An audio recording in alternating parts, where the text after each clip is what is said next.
And it was funny, from that club, I became Muslim. My wife, she used to work for me at the club, she became Muslim. We had one of the dancers from the club became Muslim, and my friend became Muslim.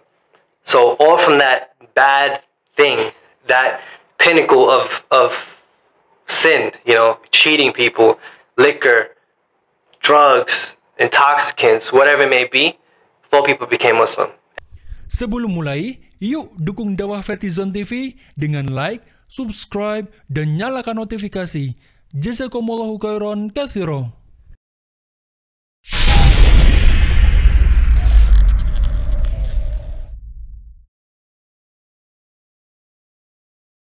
How I became Muslim.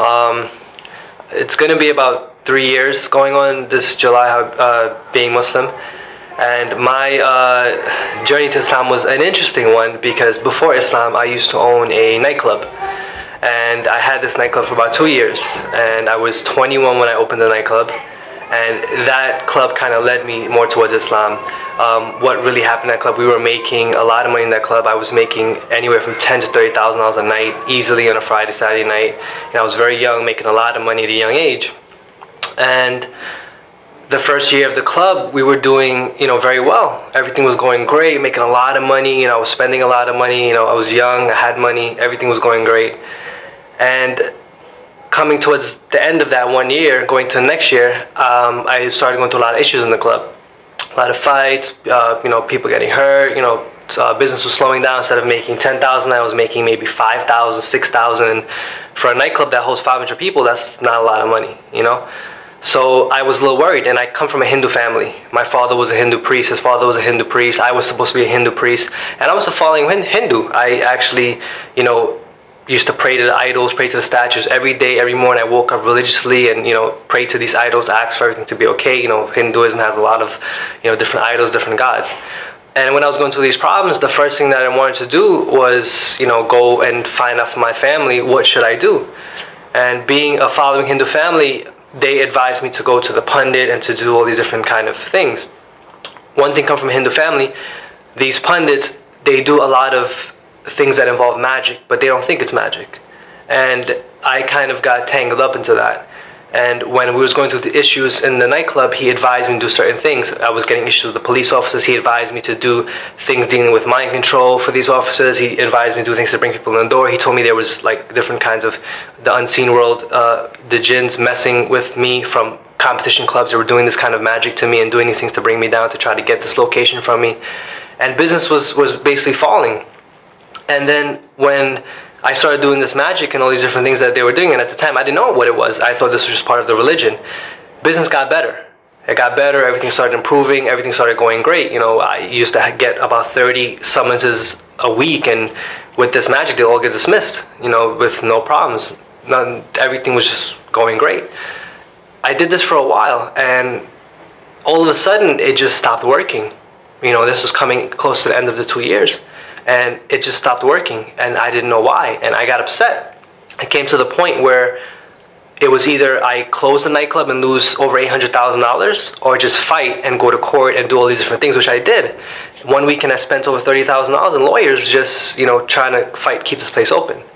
And then I just got fed up. I said, you know, if I'm doing everything that my religion is telling me to do, if I'm praying to all these gods and doing all these things, why is this bad stuff happening to me? I said, I'm a good person, I follow all this stuff, and this is the main thing people say, I'm a good person, you know? And I'm following all these things, why are these bad things happening to me? And I got frustrated. And I said, you know what, take the club. And I left it, and I closed it. And it just so happened a week before these stuff was happening, a friend who was very close with me was with me from the day the club opened. He disappeared for a while. And he was actually learning about Islam. And he showed up that week that all these things were happening to me. He said, you know, what's up? What's going on? I said, everything's okay. You know, everything's, you know, all these bad stuff is happening. He said, well, listen, you know, I'm looking in this thing called Islam. I said, yeah, Islam, those Muslims, those terrorists, you know, you look into those things? He said, yeah, you know, they're not what you think they are. I said, really? I said, all right, no problem. I kind of brushed them off, and I went about my business. But then when I finally decided to let the club go and just do all these things, I lost over $800,000. I lost a lot of money, and I was 23 at the time. I lost a lot of money at a young age, and That money is what I worked for. My family's not wealthy. Those were loans. Those were, credit cards. Those were, hustling, doing all these things just to get that money. And I got fed up. I said, if I'm doing all these things for God, I'm following God, why is these bad stuff happening to me? For a kid to go from making $10,000, $30,000 a night to be negative, it's hard. And I said, I'm following God. I'm doing all these things. Why did God leave me? And I said, I don't believe in God. That's it. So I started asking questions. I said, you know what? If there's a God, I got to find out who this God is. Because right now I don't think there is a God, because I'm doing everything and it's not working. So I started going on this kind of religious quest, if you want to call it. And I started asking a lot of questions. My father had a lot of like Bhagavad Gitas and all these different kinds of books in the house. I started researching them. I looked to Zakir Naik, all these different, these da'is and stuff. And I noticed that in Hinduism, even though Hinduism has over 10, 20, 30, whatever gods that they have a God for everything. The scriptures itself, it says God is one, without a shape, without a partner, without anything. These scriptures say this: God has no shape, he has no form, he's a formless supreme being. He has no parents, he has no offsprings. And the Hindu scriptures say that, the Bhagavad Gita, the Upanishads, the Puranas, all scriptures say the exact same thing. But these Hindus, they're following a mythological story. This is what they're doing. And they teach us this, and we grew up with this. This is how I grew up. And I kind of got fed up. I said, okay, if this is not what it is, then what is it? Because I was taught that I'm the greatest of all because I was born a Hindu, and you can't just become a Hindu, you have to be born a Hindu. And I said, okay, if this is not it, let me look Christianity. I said, Christians are cool, they can eat beef, they can eat pork, they can eat all this stuff's kind of cool. Because I like to eat. So, I thought it was cool. So I looked into it. But when I started reading the Bible is kind of confusing at first. There's over 500 versions. I don't know which one to read, so I just picked up another one, 500 versions of the Bible. Which one do you choose? Who's right? There's nothing's really right with that. And I started reading one version of it. I think it was just the New Testimony, whatever it was, whichever version of that one there is. But when I started reading it, it was very confusing to me. And there was a lot of contradictions, because in the Bible it says, Jesus spoke to the Father, but then he is God himself. And then, he was talking to all these different three people. And if he was God, then who was he talking to? He said, I am the Father, the Son. It was different. And it was a lot of contradictions in it, so I kind of got fed up. So I went back and I spoke to my friend who was looking into Islam. And he said, let's go check out, let's go get a Quran. So I went, I took a drive down to Brooklyn, and I picked up English translation of the Quran.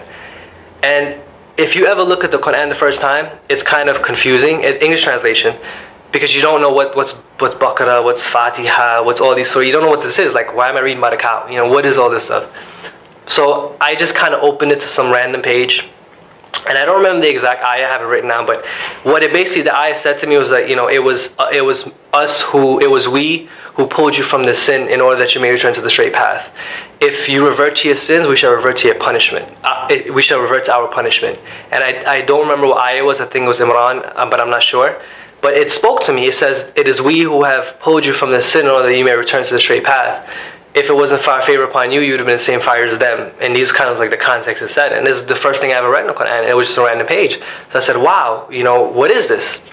So I started doing research. I started researching the miracles of the Quran, all these different things. And I came across something, called the jinn.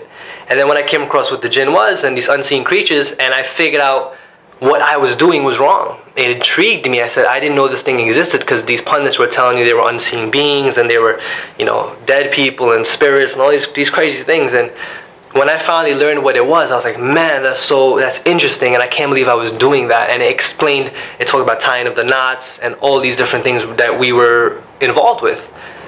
And I intrigued me, and I kind of started to start reading more, researching more, and doing all these different things. And one day I just finally decided to take my Shahada.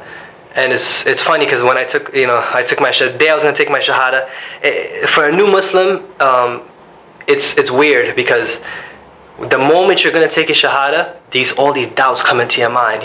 I told my father's, he was screaming at me, he was upset, he didn't talk to me. And I was like, should I do this? Like, I'm changing my whole life. What am I going to do? What am I going to do? And it's all these doubts come into your mind. You don't know what you're going to do, if you're doing the right thing. And I said, let me just do it. And I did it, I did it in a different circumstance, in the incorrect circumstance, but I did it. And the time that I did it, it was like the most it was the best feeling I ever had. It was like the shaitan was coming to me, telling me, don't do it, don't do it. I remember that night, I felt so relaxed, so free. It was like a feeling I can't even explain. And my wife also became Muslim. You know, I was with her before that. She is going to be 2 years Muslim now, this June. And it was funny, from that club, I became Muslim. My wife, she used to work for me at the club, she became Muslim. We had one of the dancers from the club became Muslim, and my friend became Muslim. So all from that bad thing, that pinnacle of sin, you know, cheating people, liquor, drugs, intoxicants, whatever it may be, 4 people became Muslim. And that's my story in a nutshell. You know, there's more details to it, but in a nutshell, that's basically how it happened.